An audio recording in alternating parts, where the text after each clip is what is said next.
Bonjour à tous, j'espère que vous êtes tous très bien. Aujourd'hui, on se retrouve pour l'analyse de la ronde numéro 1 du tournoi du Cap d'Agde que je viens de jouer la semaine dernière. Je viens de terminer le tournoi il y a seulement quelques jours. Ça s'est déroulé du 26 octobre au 2 novembre pendant la semaine de mes 18 ans. D'ailleurs, j'ai eu mes 18 ans le deuxième jour du Cap d'Agde, le jour de la double ronde, la ronde 2 et 3. Et pour la ronde numéro 2, le jour de mes 18 ans, j'ai joué contre mon père. La vidéo sortira demain à 18h, jeudi à 18h. Donc voilà, ne la ratez pas. La vidéo promet d'être magnifique. Et pour cette première ronde, je suis à parier contre Vitali Siviuk, grand maître, 2519, ancien joueur à plus de 2600. C'est l'élo numéro 4, 5 au départ du tournoi, on est table 5. Je suis assez dégoûté parce que les 4 premières tables jouées dans la salle Molière, une magnifique salle à part du tournoi.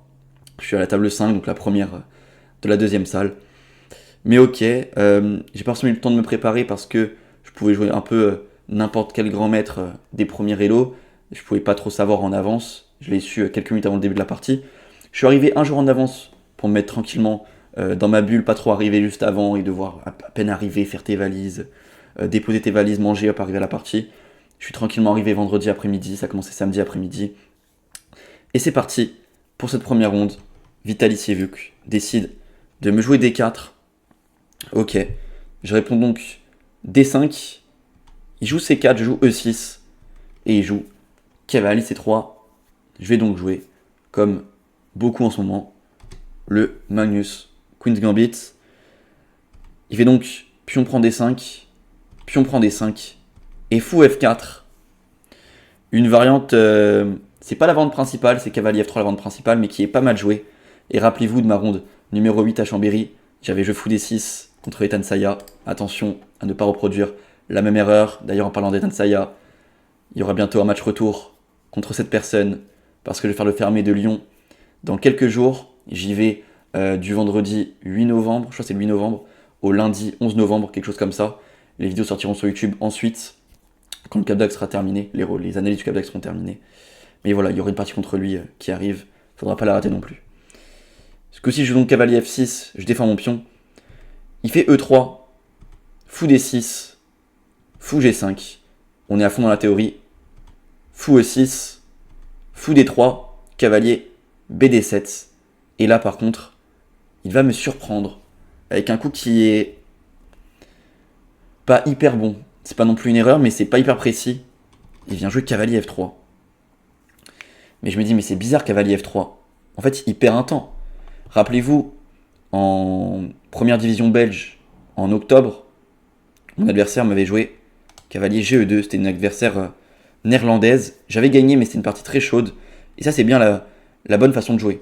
Cavalier F3, pourquoi c'est mauvais? Parce que regardez, cette position-là, c'est exactement la même chose que si mon adversaire m'avait joué cavalier F3, cavalier F6, fou G5, fou E6, qui est la vente principale, E3, cavalier D7, fou D3, fou D6. On a exactement la même position, sauf qu'il a joué fou F4, fou G5. Il a donc perdu un temps. Dans la théorie, la vente principale, ici c'est au blanc de jouer. Dans la partie, ici, c'est au noir de jouer. En fait, c'est comme si j'avais gagné un temps. Donc au lieu que les blancs aient une position à plus 0,3, plus 0,4, là c'est déjà totalement 0,0. Donc je suis plutôt content quand je vois ça. Surtout qu'il me le joue plutôt vite. Je joue donc H6, je connais quand même encore. Il fait fou H4. Et d'ailleurs, une vente qui est intéressante, que je vais vous montrer, c'est fou F4. Ça m'a jamais été joué en partie longue, mais je connais quand même un peu. Fou prend, pion prend, fou G4. Et en fait, l'idée des blancs, c'est de venir mettre un cavalier en E5. C'est pour ça qu'ils ont fait fou F4 et qu'ils ont repris du pion E. Donc là, on fait fou G4 pour empêcher cavalier E5, pour empêcher F5 aussi, qui peut être compliqué. Et sur Dame 2, l'idée c'est qu'on fasse Roi F8, on vient se déroquer. Ça peut continuer par exemple avec Grand Roc, Dame E8, et on rentre dans cette finale. S'il rentre dedans, on est très content. On a une bonne finale. Et s'il joue plutôt par exemple H3, on va prendre, faire Dame E7, et c'est nous qui allons plutôt déroquer les blancs. Ils peuvent jouer fou E2, mais bon, on aura la case E4 pour plus tard. Ok, c'est une autre façon de jouer. Il a donc fait fou H4. J'ai fait petit roc, et C6. On consolide le centre, on va développer la dame en E7 ou en C7. On va faire tour C8, et ça va être une partie. Il fait donc dame C2.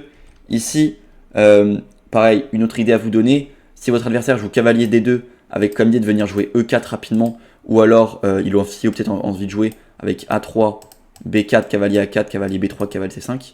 L'idée qu'on a, côté noir, quand les blancs bougent le cavalier F3 en D2, c'est qu'on va jouer avec G5. C'est aussi notre idée, donc fou G3, prise, après c'est une partie. Je vous donne des petites idées comme ça.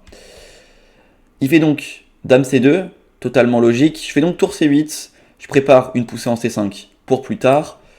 Il fait donc tour D1, si je pousse C5, mon problème sera sur mon pion D5, donc la tour en D1 est placée assez logiquement. Je fais donc Dame C7, je continue mon développement. Il fait Roi H1. Roi H1 pourquoi? Parce qu'ici en fait mon idée avec Dame C7, c'est que je vais menacer Fou G4, je vais le clouer et je vais menacer Fou prend H2, enfin Fou prend F3 d'abord, prise et Fou prend H2. Imaginons il joue un coup comme je sais pas, disons A3. Là-dessus j'aurais déjà Fou G4 peut-être, et je vais menacer de prendre le pion H2. Ça peut être dangereux. Il a donc décidé ici de faire Roi H1. Je m'attendais plutôt à Fou G3 perso. J'avais prévu de faire prise une fois, et Dame D6. En fait, c'est des positions très classiques. Je connaissais cette idée-là, où on prend, on met la Dame en D6, on prépare tranquillement la poussée. Soit on pousse C5, soit on joue avec A5. On peut jouer tranquille. Mais ici, je joue Roi H1. Je fais donc tour E8, je place ma tour. Parce que si je fais Fou G4, le problème, c'est qu'il va juste jouer H3. On peut se dire, bah, c'est ce qu'on voulait. Prise. Sauf que là, on gagne pas le pion H2. Et le problème, c'est qu'il y a la colonne G qui s'est ouverte sur mon roi. Et ça va être très dangereux. Son roi est plutôt bien caché en H1. Il n'a pas de souci. Alors que le mien est sur une colonne ouverte. Sa paire de fous qui tape. Ça peut être très dangereux. Je fais donc tour Fe8. Il fait A3. A3 qui est une idée classique encore une fois. Pour venir jouer B4, cavalier A4, cavalier C5 par exemple. Ici, je décide d'envoyer C5. Je pouvais aussi jouer par exemple avec cavalier H5. C'est une idée que j'avais pas pendant la partie. Je l'avais jamais vue, mais en analysant ma partie, j'ai trouvé l'idée. Donc elle resservira pour plus tard. L'idée, c'est que maintenant, s'il continue son idée avec cavalier A4, B4, je vais envoyer G5, fou G3 et cavalier prend. Et en fait, on a réussi à échanger son fou, échanger sa paire de fous. Et nous, on a gardé notre paire de fous qui est très forte sur deux belles diagonales. Et on a une très bonne position. Hein. Ça peut continuer comme ça, par exemple. On a une très bonne position côté noir. Avec peut-être aussi un jour une percée hein, à l'aile roi. Ça peut exister. Mais ici, je décide de jouer actif et d'envoyer C5. J'ai pas peur. J'ai les pièces noires. J'ai jamais battu de joueur à plus de 2500. Plus de 2004, oui, plusieurs. Mais plus de 2500, non. Mais je me dis que si je joue trop tranquille, trop passif, il est meilleur que moi, donc il va gagner. Faut que j'envoie. J'envoie donc C5. Un coup, j'aurais sûrement pas envoyé dans le passé. Parce que c'est vrai que ça me crée un pion isolé. Ça peut paraître bizarre. Normalement, contre un joueur plus fort, tu vas essayer de jouer solide. Tu vas peut-être jouer avec, même d'ailleurs avec, pas cavalier là, mais peut-être avec B5. Ça pourrait être une idée, ça je l'avais, cette idée-là, j'ai hésité. L'idée c'est que si je joue B4, on va jouer A5 tout cassé. Et si il fait rien, on va peut-être jouer A5, cavalier B6, cavalier C4.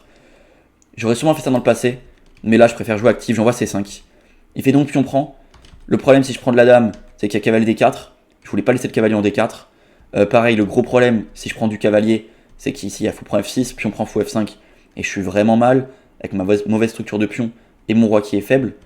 Je fais donc ici fou prend C5, assez logique. Il fait donc fou G3, je reviens en D6, pas de problème. Il fait prise une fois, et il fait H3.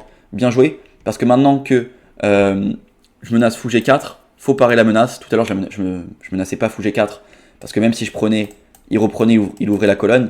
Mais maintenant qu'il a plus fou en H4, il a une pièce en moins qui attaque, même avec la colonne ouverte. C'est pas hyper important parce qu'il a pas cette pièce sur mon roi. Il fait donc H3. Je fais cavalier C5. Peut-être que je peux prendre, peut-être pas. Je viens surtout ici pour mettre mon cavalier en E4 plus tard. Il fait donc cavalier D4. Ici, il me laisse prendre si je veux. Mais bon, c'est pas hyper bon. Je peux le faire, mais bon. Ok, je peux peut-être essayer de jouer comme ça.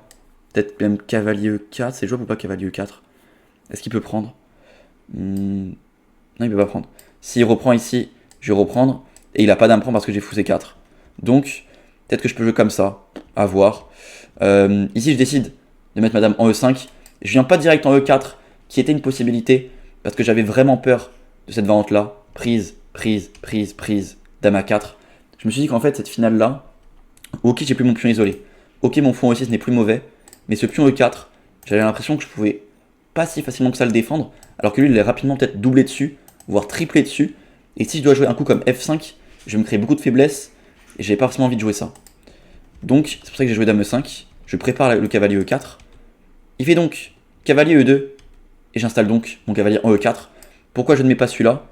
Parce que bon, si je mets celui-là, le problème c'est que ce cavalier-là, il a pas tellement d'avenir, il peut pas aller en E4, il a peut-être que la case H5 qui ne sert à rien, alors que si je mets plutôt ce cavalier-là, je garde la découverte, et mon autre cavalier est aussi bien placé. Sur le cavalier E4, peut-être qu'il allait juste bouger la dame en B1 par exemple, ou en B3, en B1, ça a l'air d'être une bonne case. Et ok, j'ai une position agréable, mais sans plus. Je mets donc plutôt ce cavalier-là en E4, il envoie cavalier F4, je fais une très bonne partie pour l'instant, et ici je calcule un peu, et je me dis est-ce que je dois reculer mon fou? Ouais, mais le problème si je recule mon fou, c'est que je suis très passif, il va aussi jouer dame B1 donc pour s'enlever de la menace, et comment je continue? J'avais pas forcément d'idée, peut-être fou A4, mais ouais, j'étais pas hyper sûr de moi. Et là je me dis ok, on va pas jouer avec la peur, il a beau être 25-20, il a beau être plus de 26 dans le passé, je vais pas jouer avec la peur, je décide d'envoyer G5 et c'est le meilleur coup de l'ordinateur. En fait si j'envoie pas G5, je pense que je vais jouer trop passif, c'est pas bon. Je décide d'envoyer G5, il peut pas venir en H5 bien sûr parce que j'ai G4, j'attaque le cavalier, il est obligé de reculer en G3, et là j'ai déjà cavalier prend, prise, dame prend, tout va bien. Et s'il recule en F4, pareil j'ai G3, sur pion pouce, j'ai cavalier F2, donc sur G5, il va reculer en E2, il pouvait peut-être aussi prendre, mais là-dessus j'avais prévu de faire cavalier prend, dame bouge, cavalier prend, pion prend, dame prend, et cette finale-là va être égale, donc je serai très content s'il rentre là-dedans. J'ai les pièces noires et les plus de 25, bien sûr la nulle me convient. Mais il recule donc en E2, c'est le coup que j'avais anticipé, et je continue avec G4, pareil encore une fois, c'est le seul coup qui permet d'avoir une position égale, voire légèrement mieux pour moi. Et ici je me dis mais comment il va continuer? Il a plusieurs options. S'il prend mon fou en E6, je vais reprendre avec mon cavalier, il va devoir reculer, je vais pouvoir prendre en H3, et là je suis très très bien, beaucoup mieux. S'il décide plutôt de venir jouer H4 et de fermer la position, pareil c'est pas incroyable pour lui, parce que j'ai G3, menace cavalier prend F2 et surprise, cavalier prend, dame prend, cavalier prend G3. Là il a beaucoup de faiblesses, son roi qui est faible, ça peut être dangereux pour lui. Et donc la meilleure option, c'est ce qu'il a fait, c'est donc d'accepter le pion et de me faire la fourchette en F3 que j'avais bien sûr calculé ici, F3.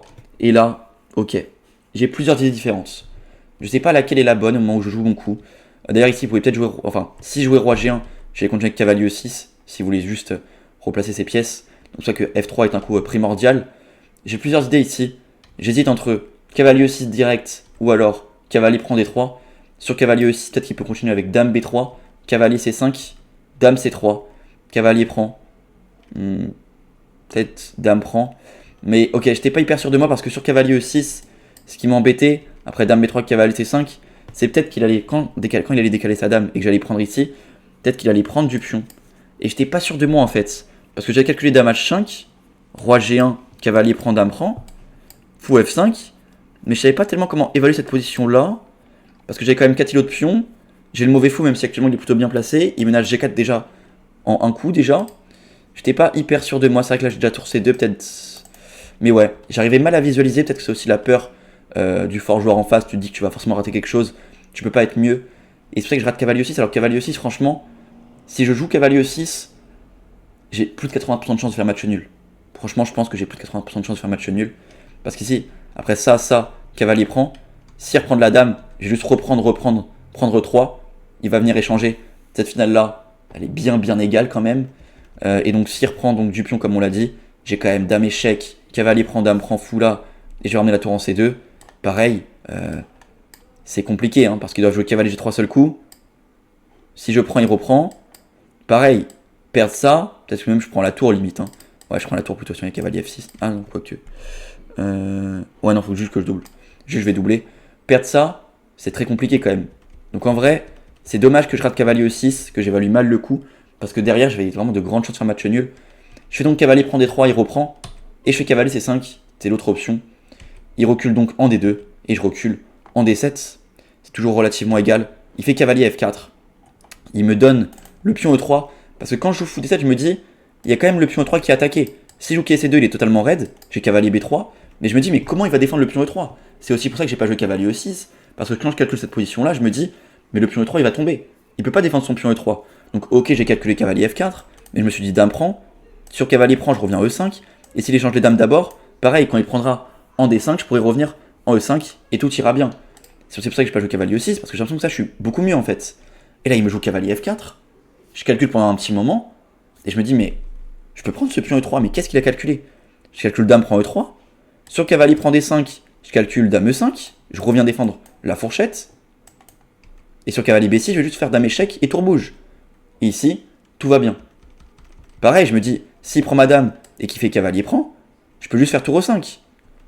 Sur cavalier F6, je vais décaler mon roi, et ça c'est nul.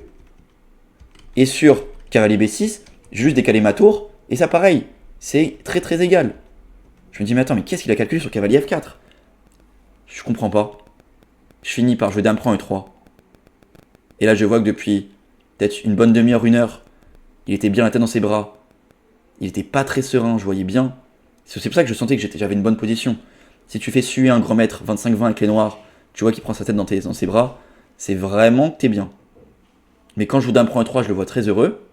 Je me dis merde, j'ai dû rater quelque chose. Il fait donc dame prend tempo, tour prend. Et là, je m'attends à cavalier prend. Je me dis ok, mais qu'est-ce qu'il a vu? Je comprends pas cette position-là, mais je l'ai calculé. Cette finale-là, je me prends pas de découverte à la fin. Tout va bien, ça. Peut-être qu'il a calculé ça, mais ça c'est nul, ça. Qu'est-ce qu'il a calculé? Et là, quand je joue tour prend E3, je me dis oh putain, j'ai raté B4 intermédiaire. Parce que maintenant, c'est quoi la diff? C'est que je bouge mon cavalier, il y a cavalier prend fourchette, je dois bouger ma tour, et derrière mon fou en D7, il est plus défendu par mon cavalier en C5.